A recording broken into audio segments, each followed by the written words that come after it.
Hello friends, இன்றைக்கி நம்ம பலாக்காய் தான் செய்ய போகிறோம். கறி சுவையில் பலாக்காய் வறுவல் தான் இன்றைக்கி நான் உங்களுக்கு செஞ்சு காமிக்க போகிறேன். அதுக்கு தேவையான பொருட்கள், ஒரு சின்ன பலாக்காய் ஒன்று எடுத்துருக்கிறேன். பிஞ்சு பலாக்காய் தான் ஒன்று எடுத்துருக்கிறேன். அதுக்கு தாளிக்கிறது ஒரு 2 சின்னதாக வெங்காயம், ஒரு பெரிய தக்காளி, கருவேப்பிலை தாளிக்கிறதுக்கு, கடைசியாக போட கொத்தமல்லி.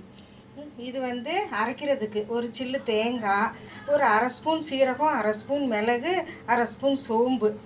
இது அரைக்கிறதுக்கு ஒரு ஸ்பூன் இஞ்சி பூண்டு விழுது சேர்த்துக்கணும். அது காமிக்க மறந்துட்டேன், நான் இப்போ காமிக்கிறேன். அடுத்ததாக தாளிக்கிறதுக்கு ஒரு பட்டை, 2 கிராம்பு, கொஞ்சோண்டு சோம்பு. இது மசாலா ஒரு ஸ்பூன் குழம்பு மிளகாத்தூள், ஒரு ஸ்பூன் வெறும் மிளகாத்தூள், அரை ஸ்பூன் கரம் மசாலா. இதில் தான் எடுத்துருக்கிறேன்.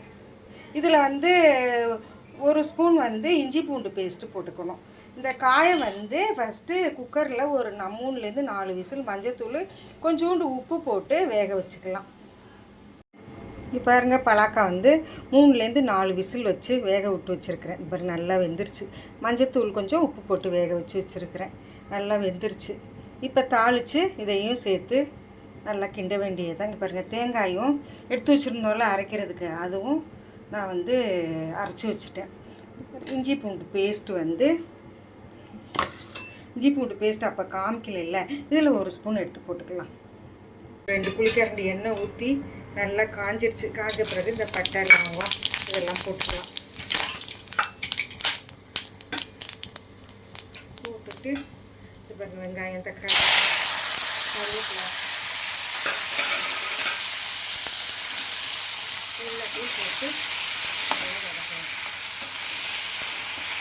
நல்லா குழைவாக வதங்கிட்டோம். அதிலே கொஞ்சம் உப்பு போட்டுக்கலாம்.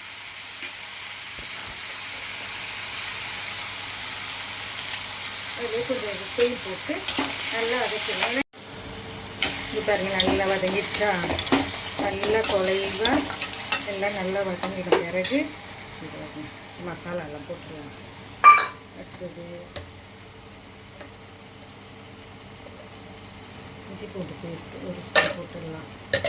போட்டுட்டு நல்லா கிளறிக்கிறேங்க. உப்பும் போட்டிருக்கிறேன், ஏன்னா காயில் கொஞ்சம் உப்பு, இந்த வதக்கிறதுலேயும் கொஞ்சம் உப்பு போட்டுக்கோங்க. உப்பும் போட்டிருக்கிறேன். அடுத்தது இந்த அரைச்சி வச்ச மசாலாவும் போட்டு நல்லா கிண்டி விடுங்க. நல்லா கிண்டி விட்டுட்டு பாருங்கள், குக்கரில் வேக வச்சு வச்சுருக்கோம்ல, அந்த பலாக்காயும் அதில் எடுத்து போட்டுடலாம். போட்டுட்டு, ஏன்னா வெந்தது தானே, ஒரு 10 நிமிஷம் ஸ்லோலையே வச்சு கொத்தமல்லி தூவி இறக்குனா சுவையான என்னுடைய ஸ்டைலில் பலாக்காய் கறி வறுவல் ரெடி. பாருங்கள், மிக்சியை கழுவி ஒரு அரை டம்ளர் தண்ணி கழுவி ஊற்றிருக்கேன். அந்த காயில் ஊற்றின தண்ணியும் இருக்குது. அவ்வளோதான். நல்லா கிண்டிட்டு பாருங்கள், வீடியோ போட்டு மூடி ஒரு 10 நிமிஷம். பாருங்கள் ஃப்ரெண்ட்ஸ், கறி சுவையில் பலாக்காய் வறுவல் ரெடி ஆயிடுச்சு. என்னுடைய ஸ்டைலில் ரெடி ஆயிடுச்சு. பாருங்கள், கொத்தமல்லியை தூவி இறக்க வேண்டியது தான். நீங்களும் இதே மாதிரி உங்கள் வீட்டில் செஞ்சு பார்த்துட்டு எப்படி இருந்துச்சு என்னன்னு கமெண்ட் பண்ணுங்கள். குணராஜா சேனலுக்கு சப்போர்ட் பண்ணுங்கள்.